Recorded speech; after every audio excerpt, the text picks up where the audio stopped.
Welcome to the Inside Scoop Live podcast, where indie authors get personal about their books, their writing, and their passions. I'm your host, Sherry Hoyt. Join me for some lively conversations with debut indie authors and seasoned veterans alike. It's a great place to find your next amazing read or even get inspired. So sit back and enjoy the show and let me know what you think. Hi everyone, Lisa Towles is here today to talk with us about her latest psychological thriller, Terror Bay. It's a captivating tale of suspense with a detective in a coma after being shot in the line of duty, a mysterious woman appearing in his subconscious, a hidden treasure, and buried family secrets, all combining to keep you reading well into the night. Here's the inside scoop on the author. Lisa Towles is an Amazon best-selling, award-winning crime novelist and a passionate speaker on the topics of fiction writing, creativity, and self-care. She has 10 crime thrillers in print and is the recipient of the Reader's Choice, Reader's Favorite, BookFest, Literary Titan, and Pencraft Literary Awards. Lisa is a member of Mystery Writers of America, Sisters in Crime, and International Thriller Writers, and is deeply committed to supporting other writers.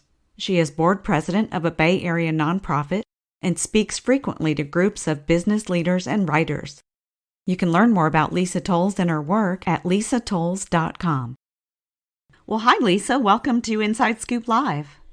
Thank you so much, and I'm super excited to be here. Yeah, I'm excited to talk with you about your new book. Tell us a little bit about Terror Bay and the inspiration behind the story. Okay, so Terror Bay is a standalone psychological thriller, and I really do write mostly standalone thrillers. I have one series, and there are 2 books in that series, and a third coming out next summer, but by and large, I write standalones. Terror Bay is about a San Francisco homicide detective, Kurt Farin, who's haunted by a mysterious woman that he sort of encountered while he was in a coma from a gunshot wound that he sustained in the line of duty. Upon waking, he's suddenly compelled to find her. He wants to validate her existence and her agenda. And what he discovers is buried treasure and a family secret that he's been running from his whole life. So when you think about what lies beneath Terror Bay, what I've written in my materials is it's the terrifying truth that he can't face.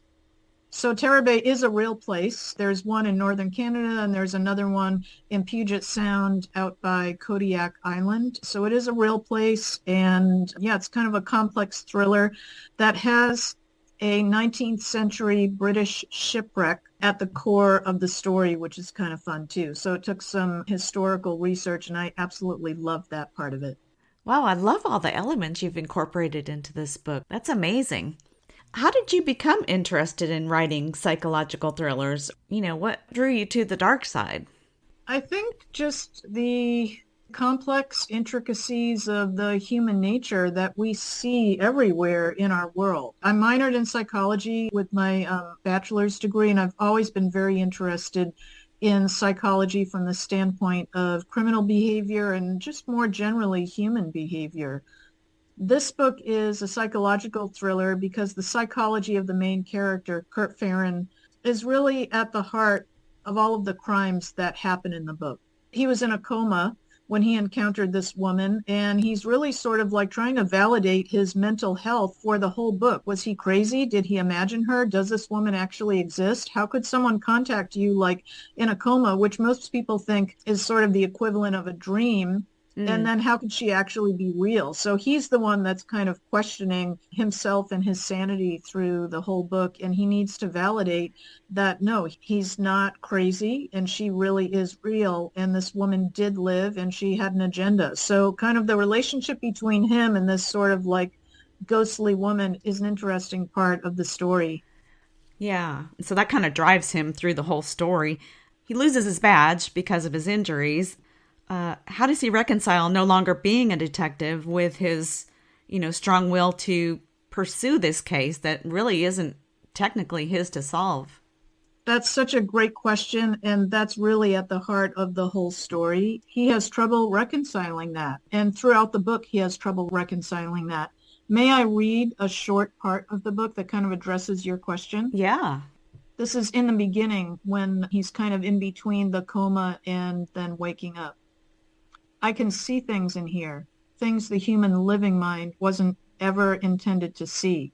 I know how it sounds, how it makes me sound. I'm just reporting from this strange place. I don't know exactly where here is right now, but I also don't think I'm dead. I seem to be waiting for something, but I don't know what. I feel it, my body preparing me, making plans, shoving things in corners, finishing less significant tasks before the insistent takeover. I can't move forward until I find it, or it finds me. I can't move at all for that matter, or breathe, or remember the before. This thing in my future, an intangible presence, will clutch onto my spine, feast on my innards till it's eaten the whole of my vitality. And when it clicks into place, God help me. It's happened before. I can't see it yet, but I feel its warm breath on the crown of my skull, descending like a promise of its inexorable coup. Mm.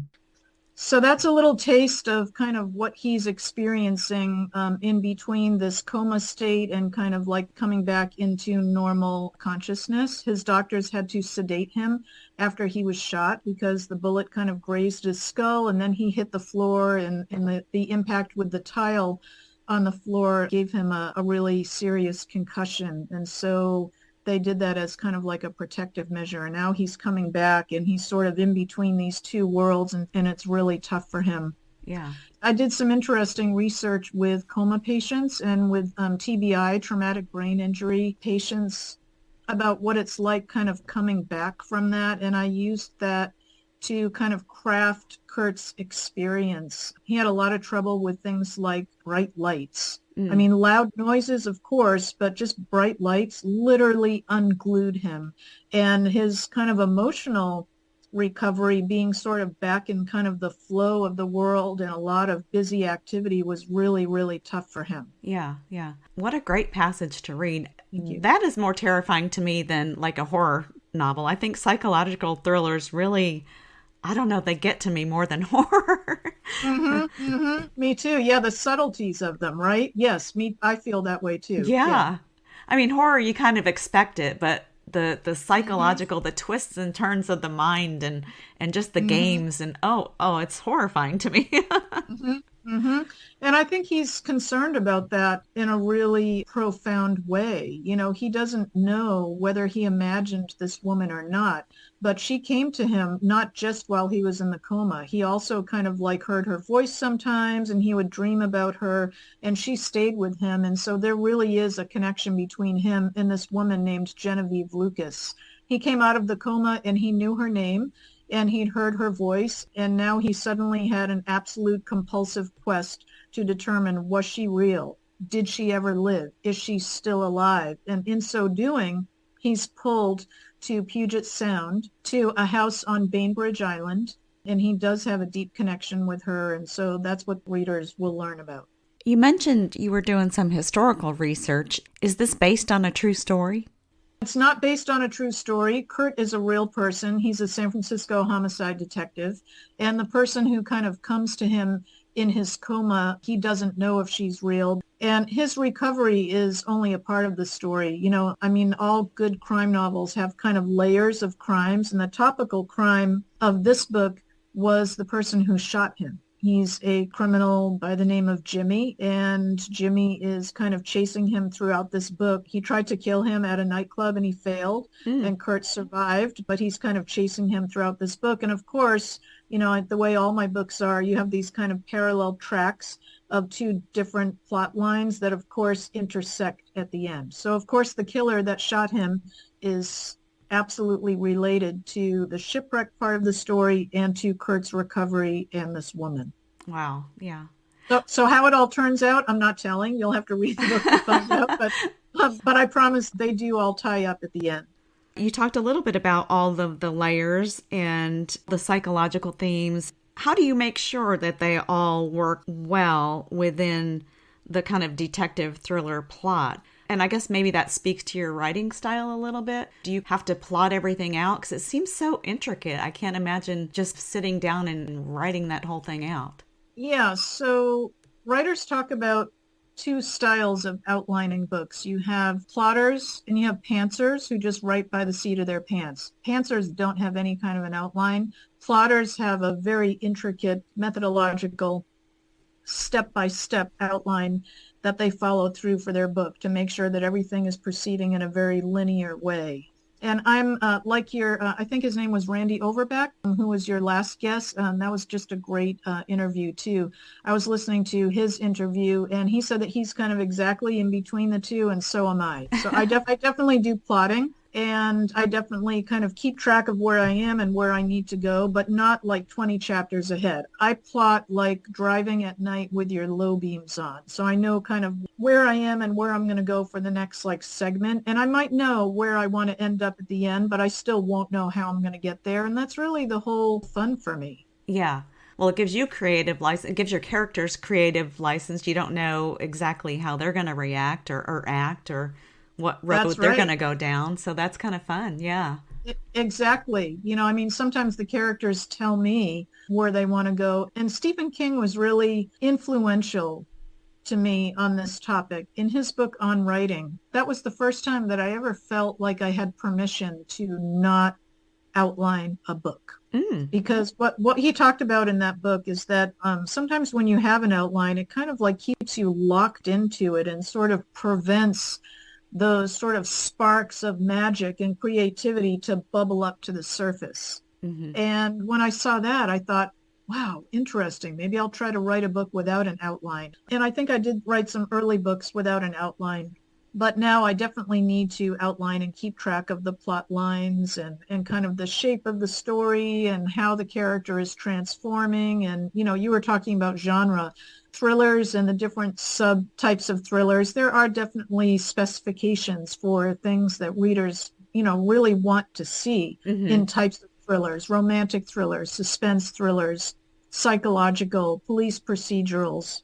And so I try to touch all of those things, but still kind of feel the freedom and give my characters the freedom to sort of inform how it's going to turn out. And I never really know. I mean, like a lot of people ask me, where did you get the idea for this book or for this book? And like, it sounds so silly, but I really don't know. Every book is different.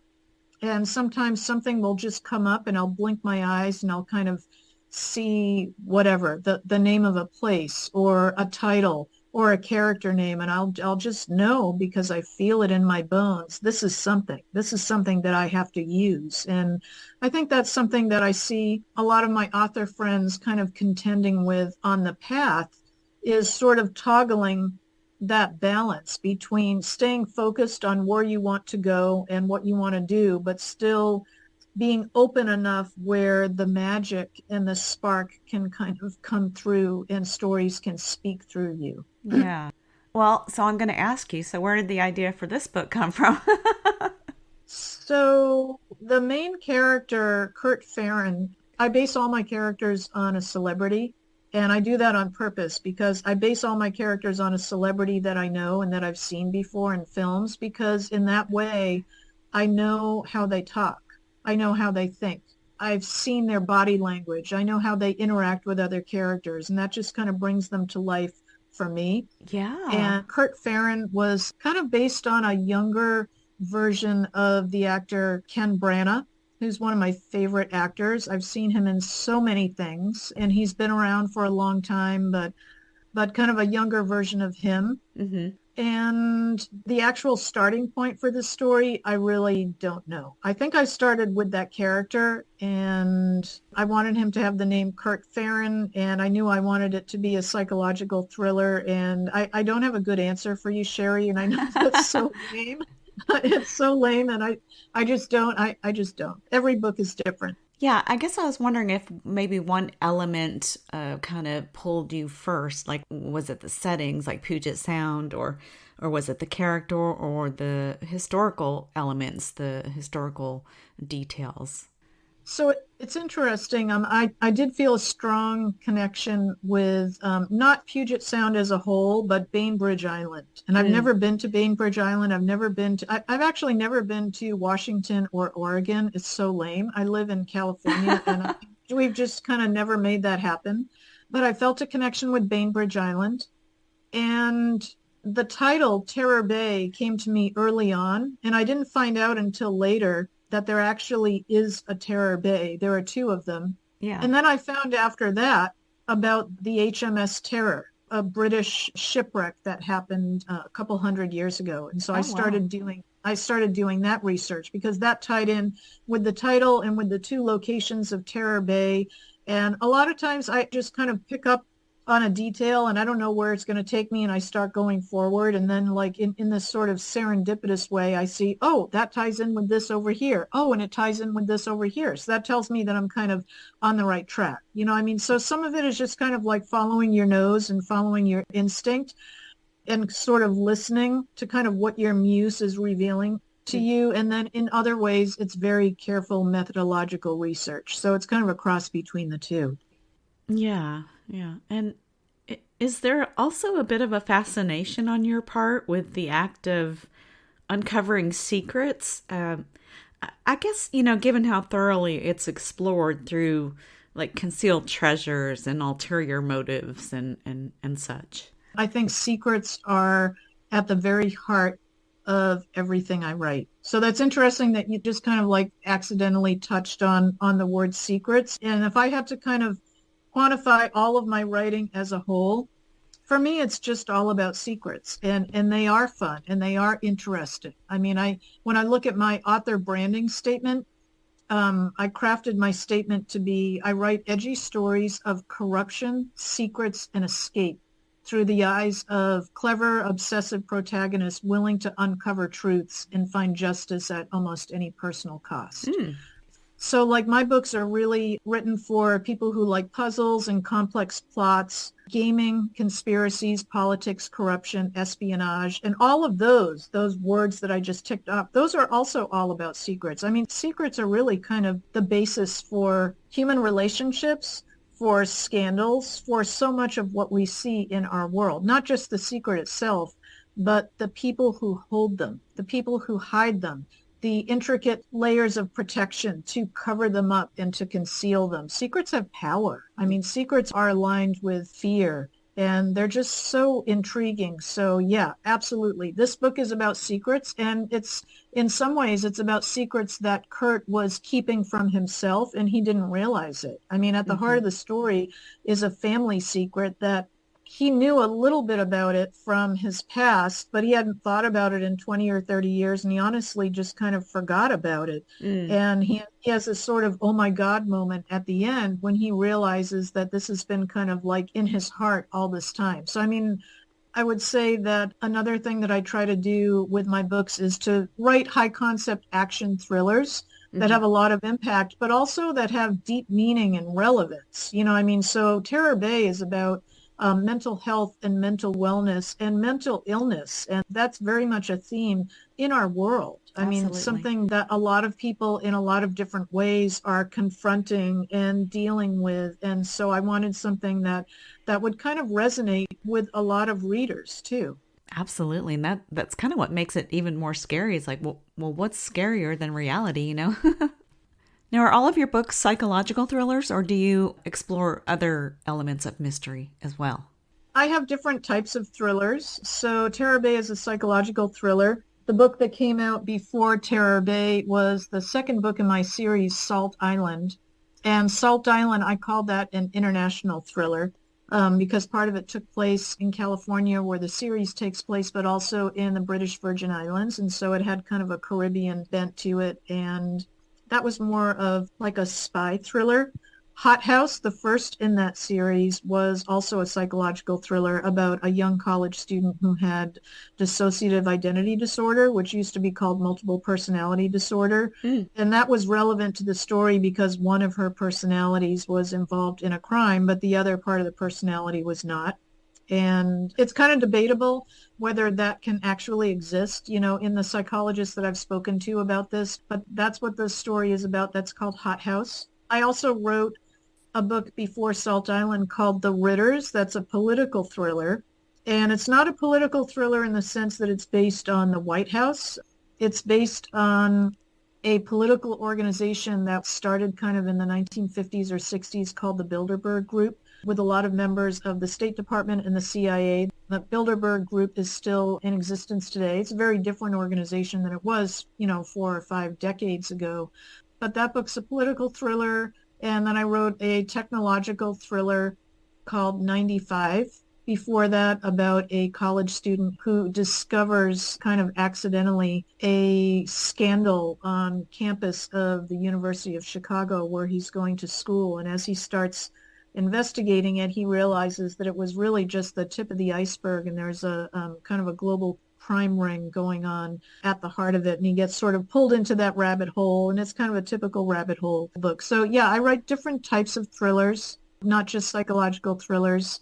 And all of my more recent books are first-person thrillers, which is interesting. Earlier in my career, I wrote more third-person books, and they're all just kind of coming out in the first person lately. That's just kind of the direction that my writing voice is taking, and I'm listening to that and kind of letting it flourish for as long as it wants to be there. And then I might end up writing third-person thrillers later on, too. I'm not sure. Mm-hmm. It's interesting how the writing journey evolves, and just being open to what hits you at a certain time and not trying to put yourself in a box. I mean, that's going to tell the best story. You're going to tell the best story when you're in that mode.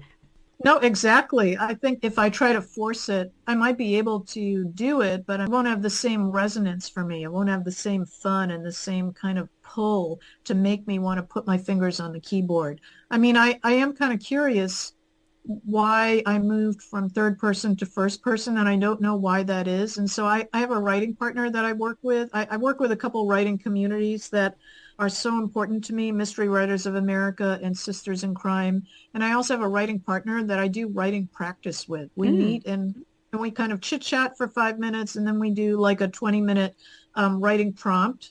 And I've been trying to focus my writing prompts on third person to get me more comfortable with it and to sort of uncover, what made me change to first person. So I don't really know, but, my skills as a writer are always evolving, and I'm doing that on purpose. I want to keep developing and keep getting better and better and sharper, so I can give readers who invest in me and my books something that's really of the highest quality. Yeah.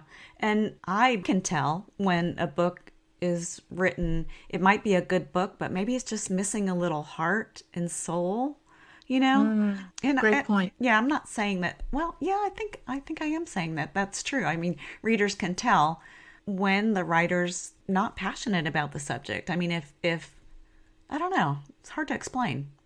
I think you're doing a great job explaining it. I think you're exactly right. I mean, even if we have the elements of the crime well crafted and the elements of the investigation well crafted, your readers aren't going to care about that crime and about that journey if they don't care about your character. So, I mean, as an author, I have to care about the character. I have to empathize with the character. Exactly. I have to have that personal connection with him. And when I have that connection, it'll be easier for my readers to have a connection with him too. Absolutely. Yeah. Thank you. You put it much better. It seems like there was so much research involved in this novel. There's just so many different moving parts, I feel like. Was there anything that you discovered during the research process that kind of surprised you? I think there's so much that surprised me about this story. Yeah.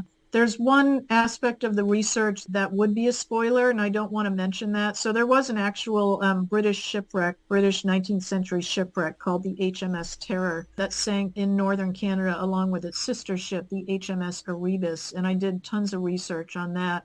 But there's another shipwreck that's involved in this story, and I can't say what that is or why it's important, but that was a really juicy part of the story. And again, I'm as surprised as a reader would be when these things kind of come up in my writing, when I'm going through the story, and then all of a sudden I'll get an idea and I'll think, what is that? What is that about? How can I fit that into the story? And I go down the path and I investigate it, and maybe it fits, maybe it doesn't fit. I don't use everything that comes up, but yeah, there were some very surprising things about this book. Yeah, I think the research process is fascinating. I would probably just get stuck down rabbit holes and never get to the writing part, because just the learning. Yeah. Well, the character too, Kurt, he does a lot of research in this book, researching Puget Sound, researching people named Genevieve Lucas. In some ways, Terror Bay is a maritime thriller because Kurt was a scuba diver for many years. And when Kurt sees this woman, Genevieve Lucas, in his mind when he's in a coma, she's underwater and she's investigating a shipwreck. So it's about shipwrecks and scuba diving. And he does a lot of research to try to find out if she exists. He's looking up Genevieve Lucas, the name, on Google, and he's seeing like 22, 23-year-old young women on like TikTok and other social media sites. And he's like, no, she was older than that. I have to keep looking. And so research was really important to him. And so that was fun for me because I had to be him, executing these Google searches and kind of refining it and filtering it. And and I had to kind of pretend that I was in the hot seat there. And that was really fun. Yeah. Now, when does Terror Bay come out? It'll be released by Indies United Publishing on November 29th. And it'll be released in Kindle, paperback, and hardcover.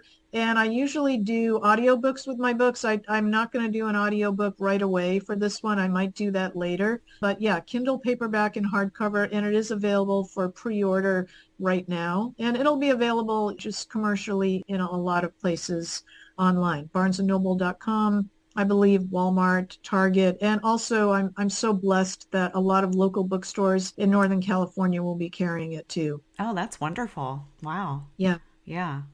Well, I'm probably going to go grab a couple audiobooks, I know for sure, while waiting for this one. Excellent. I love audiobooks. I love them because I can listen to a story and be entertained and do other things as well. No, I totally agree. And I had some wonderful audiobook narrators for my last several books. Someone named Naomi Rose Mock was the audiobook narrator for the 2 series books, Hot House and Salt Island. And I hope she's going to be available to also do Switch, which is the last book in the series. I think that'll be out next summer. And there's a crime novelist, Jonathan Brown, who's also an audiobook narrator. And he narrated my book, The Ritters, the political thriller that came out last year. And I'm really excited about that one. And those have done pretty well. So I'm a big fan of audiobook too. Yeah, I love them. So now with Terror Bay hitting the shelves soon, what do you do now? Are you writing your next book? Are you focused on marketing Terror Bay? What's your process? All of the above. It's releasing later this month, so I'm going to be doing more marketing for this book, letting people in my channels, my social media channels, know about what it's about. I also have a book trailer that I made, and I think those are terribly important because a book trailer, if it's done well, it'll show a reader how they're likely to feel when they read this book. It's a multimedia kind of dynamic way of kind of illuminating elements of the story that show the mood and the atmosphere and the vibe of the story. So my book trailer for that, it's a little over 1 minute, and I'll be promoting that, and also some editorial reviews just so that readers can kind of see what other people have said about it. I mean, if you're a reader and if you're thinking about buying a book, what are the things that you're going to care about? You're going to want to know, is it any good?